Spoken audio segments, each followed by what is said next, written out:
Tantor Audio, a division of Recorded Books, presents a small book about a big problem. Meditations on Anger, Patience, and Peace by Edward T. Welch. Narrated by George W. Sarris. Day 1. A slow 50-day walk. Why anger, patience, and peace? Anger, of course, is in us all. To be human is to get angry. Look closely at any day, and we can usually find anger in either actions or attitudes. Just track those pesky inconveniences. Things spilled, things misplaced, traffic problems that seem devoted to making your life more difficult. And people, so many people, who are ill-mannered and unhelpful. After a little fuming, cursing, or accusing, most of these nuisances pass and we get on with what's next. Some are more worthy adversaries and disrupt the rest of the day or the rest of our life. Either way, anger is so common, almost ordinary. To be angry is to destroy. Yet ordinary does not mean innocent. In its commonness, we can overlook our anger's volatile and destructive disposition. Everyone has both been destroyed by someone's anger and done some destroying. We are sitting on a bomb, and when it goes off, bad things happen. A father yelled at his 10-year-old son when his son tried to help with some work around the house. "Get out! You're messing everything up." When the father looked up at his son, he could tell that his son had lost something. Security, a young child's enjoyment of his father, a piece of his soul. And the relationship would not be the same for a long time. There can be reconciliation, but anger leaves its mark. Anger is known to take a toll on our bodies. It is not healthy, which is one reason we hear so much about finding moments of peace in our disrupted lives. But it is those wounds we inevitably inflict on other people, especially those who are most precious to us, that are reason enough to spend 50 days with anger, peace, and patience. We could all benefit from increased skill at grappling with them. Why 50 days? We receive so much information, and we have so little time to reflect. As a result, we might be able to remember some facts, but not be affected by them. A week later, we won't even remember them. This is why there are 50 daily meditations. One a day will work better than skimming a long book for new information and then moving on to the next thing in your life. Our dilemma, of course, is not new. The reality is that it is hard to keep important matters in the forefront of our minds. Scripture indicates that the skills of reflection and meditation are essential to the wise and flourishing life. Proverbs chapter 1, verse 33. But like most skills, they don't come easily. They come as we give wisdom, anger's opposite, our full and enduring attention. My son, keep my words and treasure up my commandments with you. Keep my commandments and live. Keep my teaching as the apple of your eye. Bind them on your fingers, write them on the tablet of your heart.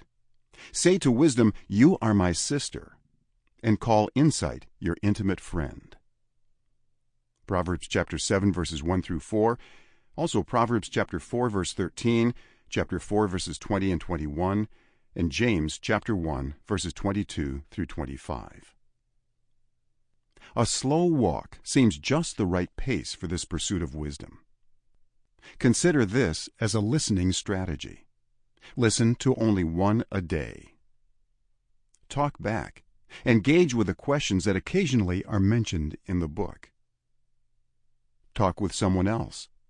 The topic is relevant to everyone, and a friend or family member would benefit from hearing your thoughts, and you theirs. Day 2. Have your reasons. Since it takes work to tame anger and pursue peace, we need our reasons to try. So why bother? Each person needs his or her own reasons. As you think of some, here are some reasons others have given. I heard anger just about every day of my life, and I don't want to pass it on to my children. My angry words have gotten me into trouble. Sometimes my angry reactions scare me, as if I am losing my sanity. I don't want to feel that anymore. A friend told me that I am angry. I don't see it, but I respect my friend and want to take the comment seriously. I have too many arguments with my spouse. I discipline my children in anger. It works. They stop what they were doing, but I can see their fear. I have lost relationships, and I think anger is one of the reasons why. There are things that happened to me years ago that still make me angry. Scripture affirms these and goes deeper. Whoever is slow to anger has great understanding, but he who has a hasty temper exalts folly. Proverbs chapter 14, verse 29. A hot-tempered man stirs up strife, but he who is slow to anger quiets contention. Proverbs chapter 15, verse 18. Whoever is slow to anger is better than the mighty, and he who rules his spirit than he who takes a city. Proverbs chapter 16, verse 32. Good sense makes one slow to anger, and it is his glory to overlook an offense. Proverbs chapter 19, verse 11. These excerpts from Proverbs allude to the two paths we can take. One is the way of wisdom, the other is folly. The way of wisdom has life and honor all along the path, growing relationships, good reputation, coveted insight, and much that is downright pleasant. Folly is akin to death. It separates and has more than its share of misery. Folly is what comes naturally. Wisdom, we have to work for it. Are you interested? Day 3. What is anger? The way we define anger makes all the difference. For example, if we think anger is our legitimate response to stupid people, then we are destined to become even angrier, because there are many people who make our life inconvenient, which is why we think they are stupid. Consider the last few times you became angry.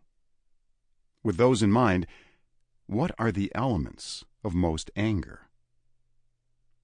Anger indicts others.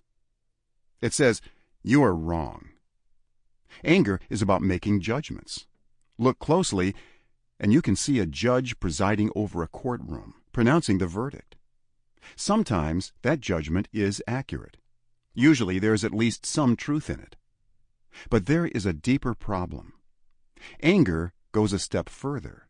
It says, "You wronged me." This is where things get complicated. Wise judges recuse themselves when things get personal. They step off the bench when the case involves wrongs committed against them because they know their judgment will be biased. But in our anger, we do not recuse ourselves. This judge instead adopts the multiple roles of judge, plaintiff, and prosecuting attorney. Anger acquits itself. Instead of tracking its biases and seeking help, anger says, "I am right," and is quite confident of it. Now things are not going well in the courtroom. The judge has closed the case. The pleas of the accused are ignored. Meanwhile, whatever relationship once existed is now in flames. Perhaps if the accused accepts the judgment as infallible and shows sufficient remorse, the judge will give a lighter sentence. But we can be sure that another perceived infraction will bring more judicial wrath. Relationships do not do well in a courtroom. Perhaps you were right about what irritated you. but you were certainly not humble. Perhaps you were right, but you did not love. This is why Jesus teaches us either to leave the courtroom or to enter it as the accused rather than accuser and judge. Jesus said, "Judge not, that you be not judged. For with the judgment you pronounce, you will be judged. And with the measure you use, it will be measured to you." Matthew chapter 7, verses 1 and 2. A definition of anger includes this: anger specializes in indicting others, but is unskilled at both self-indictment and love. How would you define anger? Day 4. Judging the judge. We all make judgments, and we make them every day. We need to. Some things are right, and some are wrong. There are times when we should speak out against the wrong, even when it is done against us.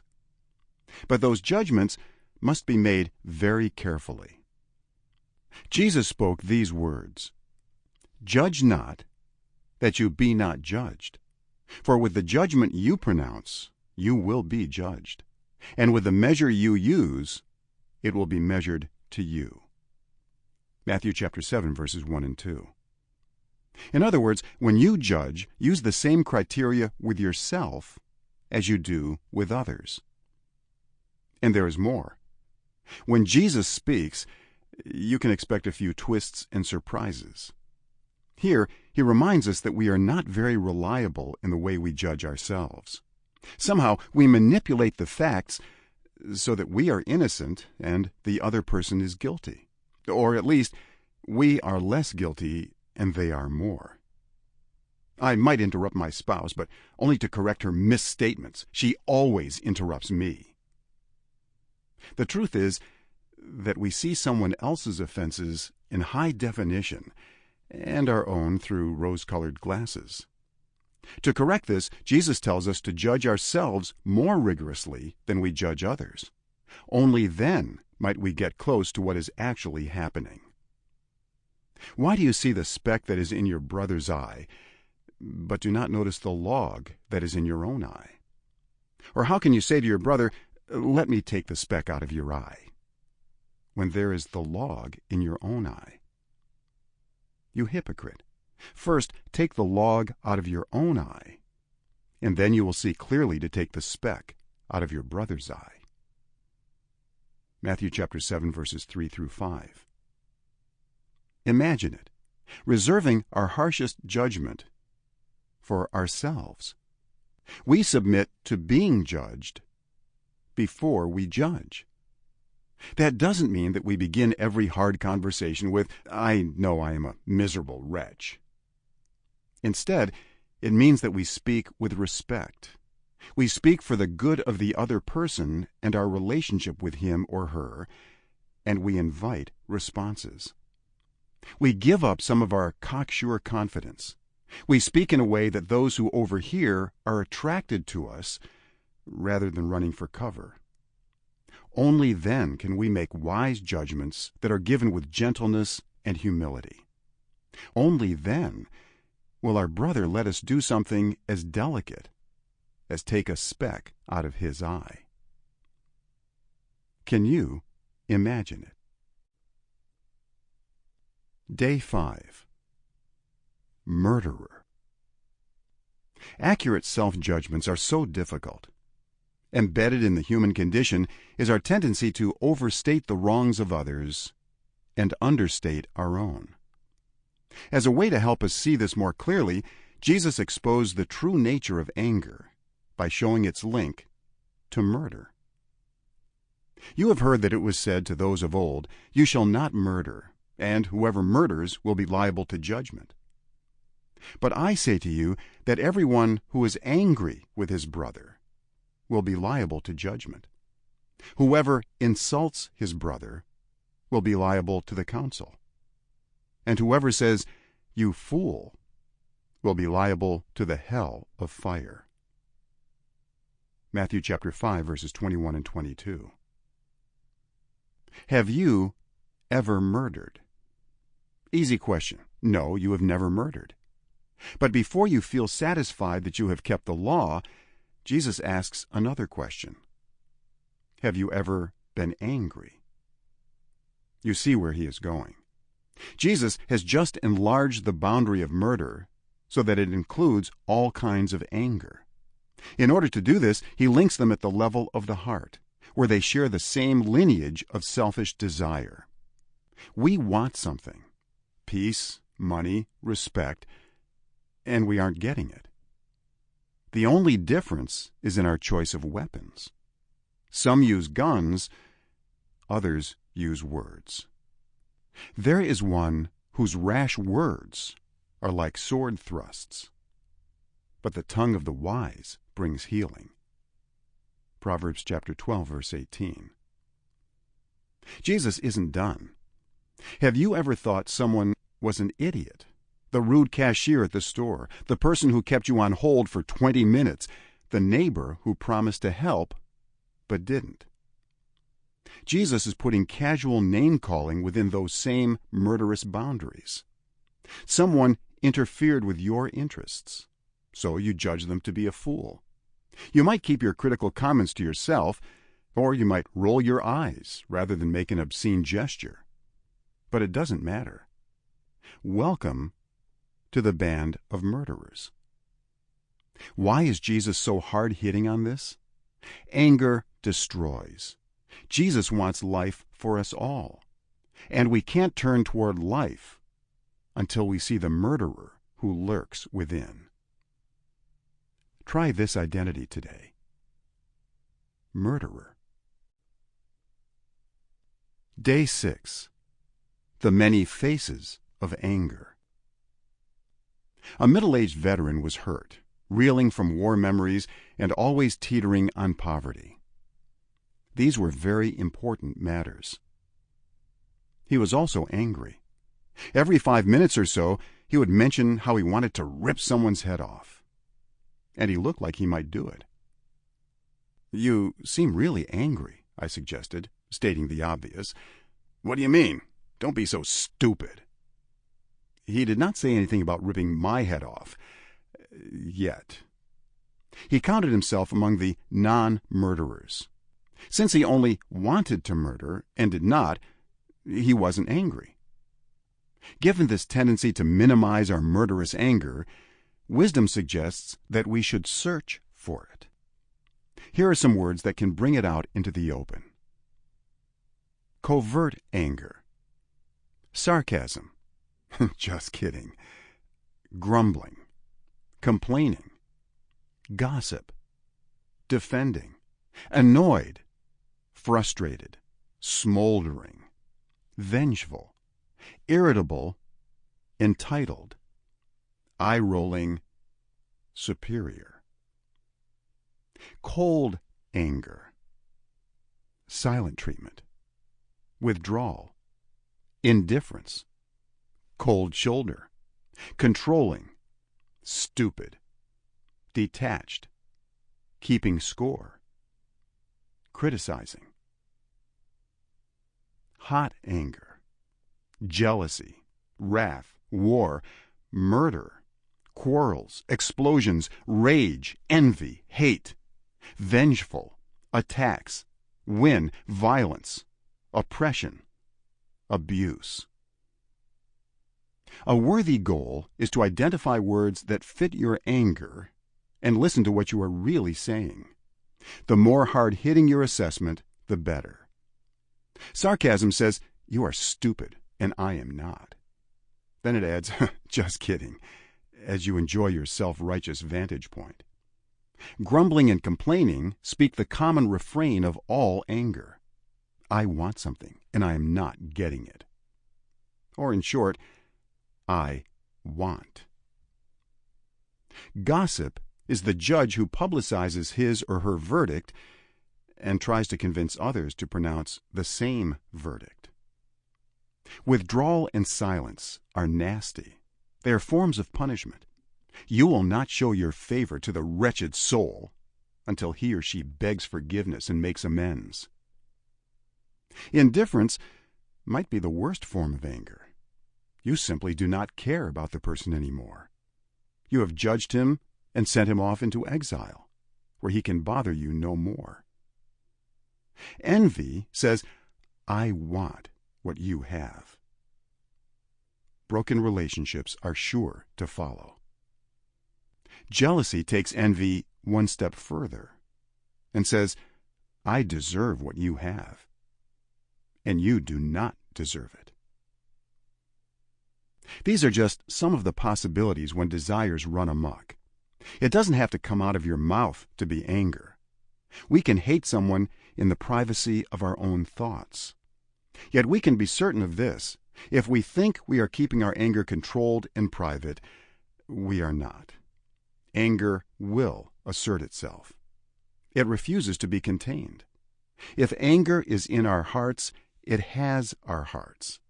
It will come out of our mouths, and it will hurt others. Does your anger hide behind more innocent-sounding words? I'm just being honest. Let's call a spade a spade.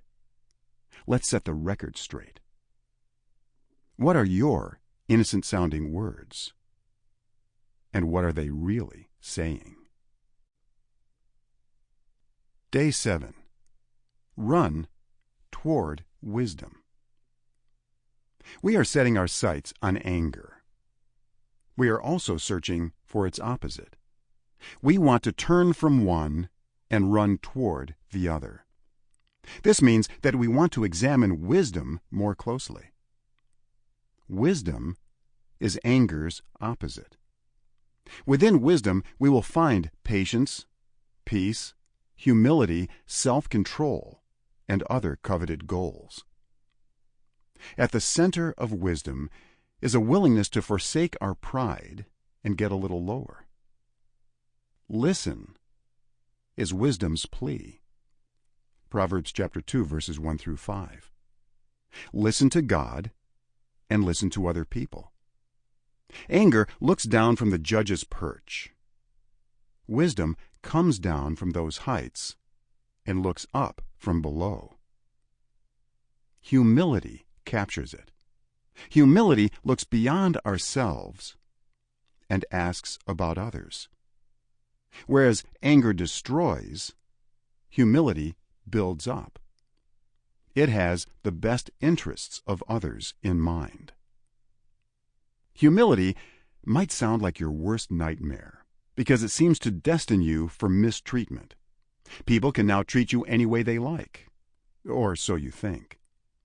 In response, you can only meekly turn the other cheek. Humility, however, is not necessarily silent, and it is certainly not passive. Instead, it is the foundation for all wisdom. It has the flexibility to rebuke, overlook offenses, invite, or get help. Servant also captures it, but not just any servant, a servant of Jesus. Seeing yourself this way has an enormous impact on your anger. If we are servants of Jesus, we take less offense when people wrong us. We think instead, how can I represent my master now? The Apostle Paul begins his letter, Paul, a servant. Titus chapter 1, verse 1. James does the same. James, a servant. James chapter 1, verse 1. Imagine how differently you would act if you introduced yourself like this. Both Paul and James could be quite bold, but they always had our best interests in mind. Servants of Jesus are willing to be servants of other people. Remember what Jesus did and said at the Last Supper. You call me teacher and Lord, and you are right, for so I am. If I then, your Lord and teacher, have washed your feet, you also ought to wash one another's feet. John chapter 13, verses 13 and 14. If Jesus is your Lord and teacher, you can see why your anger is so unbecoming. The King has served you. and yet you are still reluctant to serve Him, never mind others, when things don't go your way. In this, anger is infamous for its forgetful nature. It acts as if you are alone. There is no one who will care for you and your interests, so you must take care of yourself above all else. How could you not get angry? But wisdom remembers that God is with us, has served us, and will be the righteous judge.